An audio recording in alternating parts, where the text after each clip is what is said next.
Alright, ladies and gentlemen, welcome to the channel. It's your boy, World of Wrestling. I know it's been a while since I uploaded a video. It's AEW Collision, September 9, 2023 review. Just went ahead and got this finished. I'm going to also be uploading SmackDown's review as well right after this. So we'll be going over both shows from Friday and Saturday. I figured I'd do AEW first since I like AEW a hell of a lot more than WWE.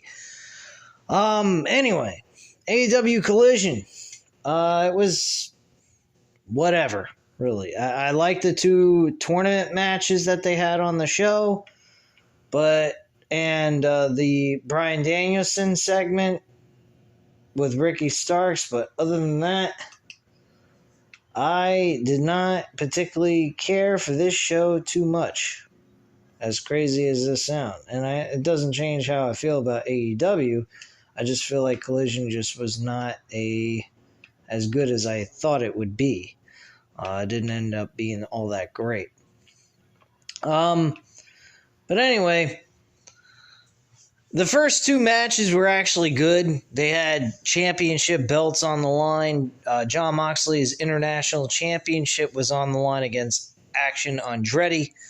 I did like this match very much. This was actually a very solid, hard-fought matchup between these two guys. Jon Moxley beat Action Andretti to retain his championship, not by the Death Rider, but actually by the submission of a rear naked choke. So I was a bit surprised by the ending on that match, but it was a good ending nonetheless. Anyway, a video package plays a recapping the long history between Roderick Strong and Adam Cole, which I thought was very appealing and interesting to me. I thought this was a very nice piece. And it kind of makes you think, give you a little sympathy towards Roderick Strong in a way. But at the same time, it's like you're acting like a fucking girlfriend, dude.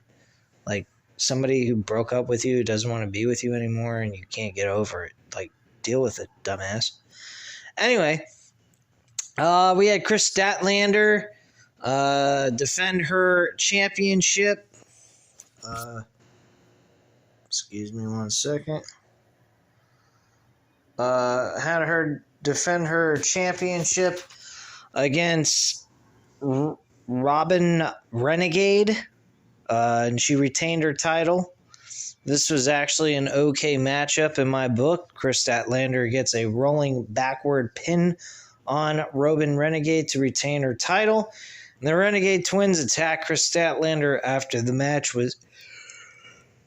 I'm sorry, I'm yawning while I'm doing this review. Isn't this great? Anyway, the Renegade Twins attack Kris Statlander after the match brings out... Now the fucking thing shuts itself off. This is stupid. What the fuck? Yeah, I'm not cutting that out either. Who fucking cares? That's my girlfriend in the background laughing her ass off. Anyway.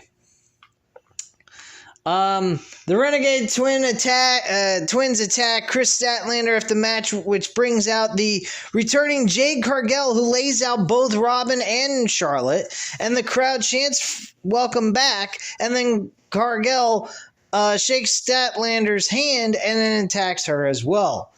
Apparently, Statlander is finally back. Apparently, Tony Khan heard me talk about last week, where the hell is Jade Cargill? I believe it was last week or the week before, but who really fucking cares? She absolutely sucks anyway.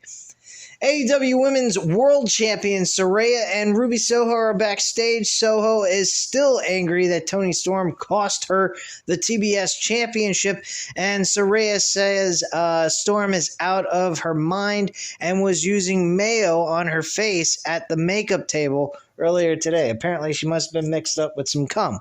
Anyway, Saraya briefly talks about her upcoming title defense at Grand Slam later this month. So, yeah. Anyway, let's move on past all this other bullshit. So then we get to Tony Schiavone attempts to have a sit down with Claudio Castagnoli and Eddie Kingston. This was actually a really good segment. I enjoyed this. They got into some really personal stuff in their personal lives with each other back in the day. And it was very interesting that they brought that into light for everyone to actually, hear about and kind of turn this into an actual storyline at the same time. So it was kind of interesting that they did all this. But Castagnoli says he doesn't understand what Kingston's problem is with him. And Kingston says Castagnoli left him behind on the independents while Claudio went to WWE to become a megastar in a company that doesn't give a shit about wrestling. It's just pretend wrestling. So a match is made between Claudio and Eddie Kingston at Grand Slam with both the Ring of Honor Championship and the New Japan Strong Openweight Championship on the line. So it's title for title. That's actually a pretty damn good matchup, and booking two titles on the line at the same time. Kind of like that touch to it to Grand Slam. Brings a little bit more appeal to the Grand Slam show on September 20th for Dynamite. Next, we had Bullet Club Gold defeating Gravity, Aerostar, and Dos del Enfremendo. I don't fucking know, nor do I give a shit. No, Jay White, I don't care. Andrade is shown watching the match backstage. Juice Robinson scored the pinfall victory for his team. The match absolutely fucking sucked. And why am I yawning so damn much? Jesus. Anyway, a video package plays featuring CJ Perry.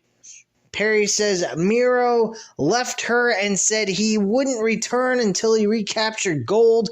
Perry says she came to All Out to help Miro achieve his goals, but he's being stubborn, and not stubborn in a good way. CJ teases that she'll be managing someone in All Elite Wrestling if Miro doesn't listen to her. Oh my gosh, are we reenacting the fucking storyline that Vincent Mann did with CJ Perry and her husband with Bobby Lashley in the mix? Holy fucking shit. The only thing we're missing to this storyline is she's going to end up fucking the person she's managing at the same time and getting married to them. That's the only difference that we're missing out on here. Can't believe this bullshit. We also get a quick Dark Order vignette play. And this was absolutely fucking ridiculous. I do not understand this whole operandi. We got like a fucking Bray Wyatt family mixed with some fucking bullshit with I don't know, some other crap like what's his face with the Firefly Funhouse type of shit. I mean, the whole thing was just utterly retarded. I just don't give a shit.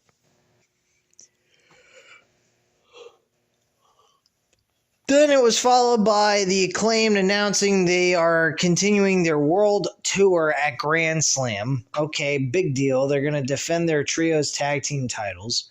We have Rey Fenix defeat Angelo Angelo. I don't even know how to fucking pronounce this doofus's name.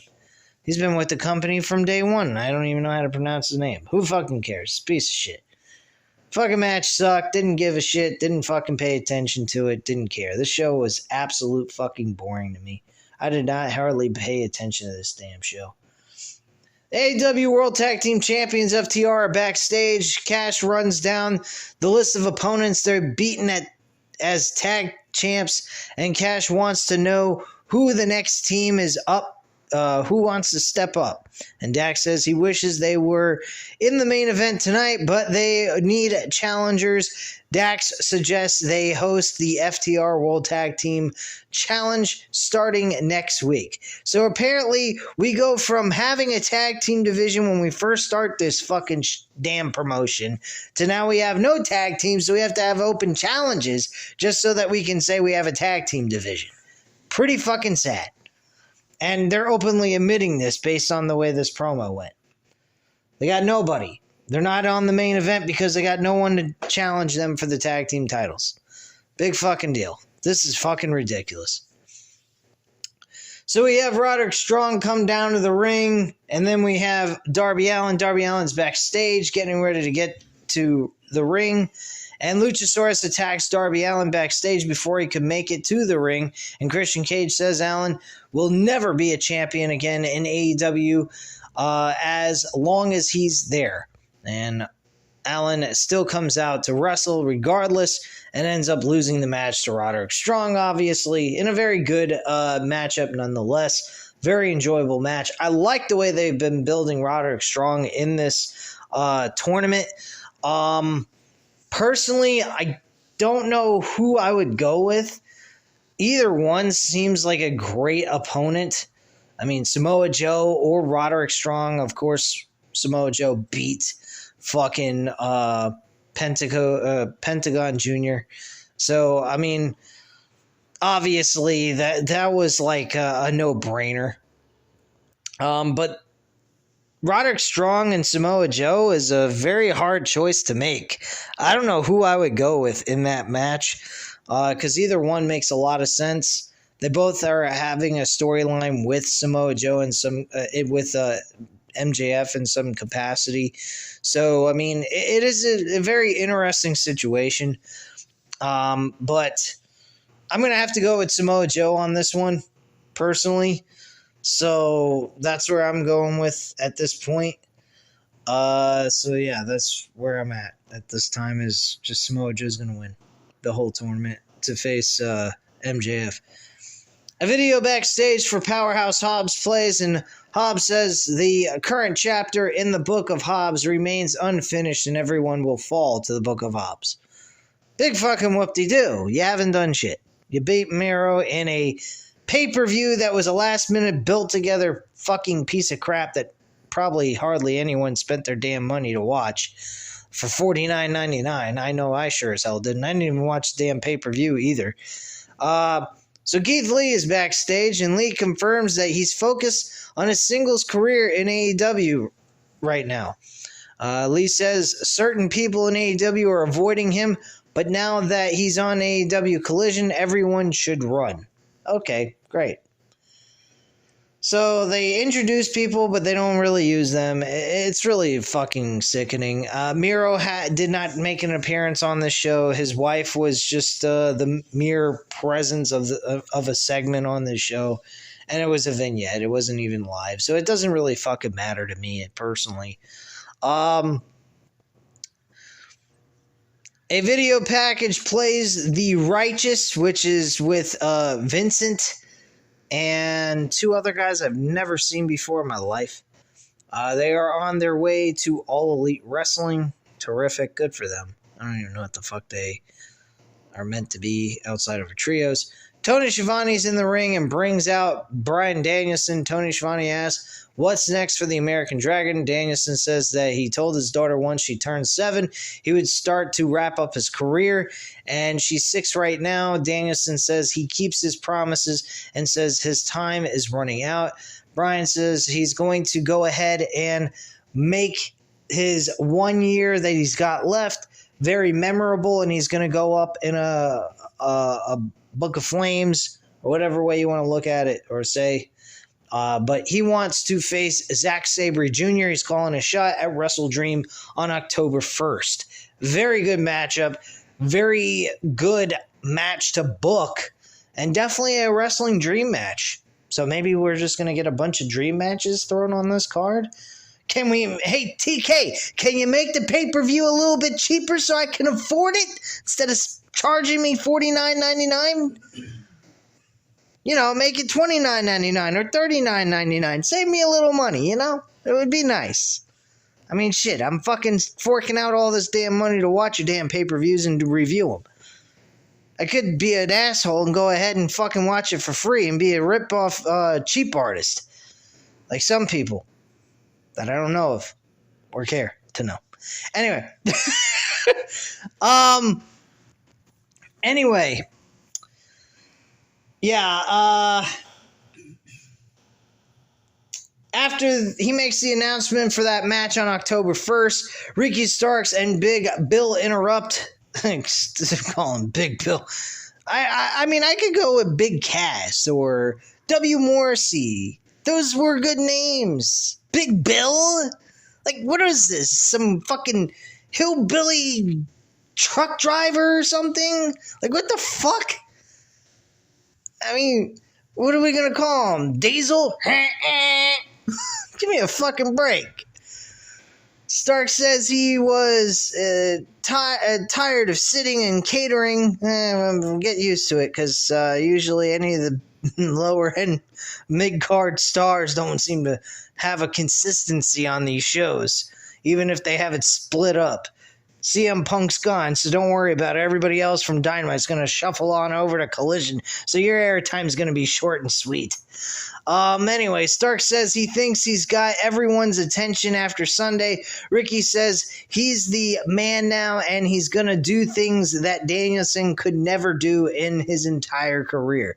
Yeah, sure. Like, get fucking 80,000 screaming fans to scream yes. Sure. You're going to do that, right? And I'm a porn star, and I fuck millions of other girlfriends, or other girls, or whatever. I'm gonna get myself in trouble with my girlfriend here. Anyway, Stark says he's graduated from being hungry to being greedy. Oh wow, you're being greedy? Wow. What? You want to win a championship? That's being greedy? You haven't won shit. What are you fucking kidding? I don't even think he's won the TNT championship, and that fucking title shuffled around like a fucking hot potato. So Stark says he's going to continue to take because that's in his nature, and that's what he does. Danielson says he wishes Starks would have been patient because he wasn't done. Danielson says he approves of what he saw in Starks at All Out. So he offers him a t-shirt from the Blackpool Combat Club, but Ricky Starks rejects it in the sense of Big Bill, coming in there and attacking fucking Bryan Danielson, making it look like Ricky Starks didn't want any of that kind of help, but then went ahead, grabbed Big Bill, pulled him off, and started attacking Bryan Danielson, and then all of a sudden John Moxley comes in, try to make a save, but gets kicked in the fucking head by Big Bill, and Starks and Big Bill leave Mox and Danielson lying there, motionless. Wow.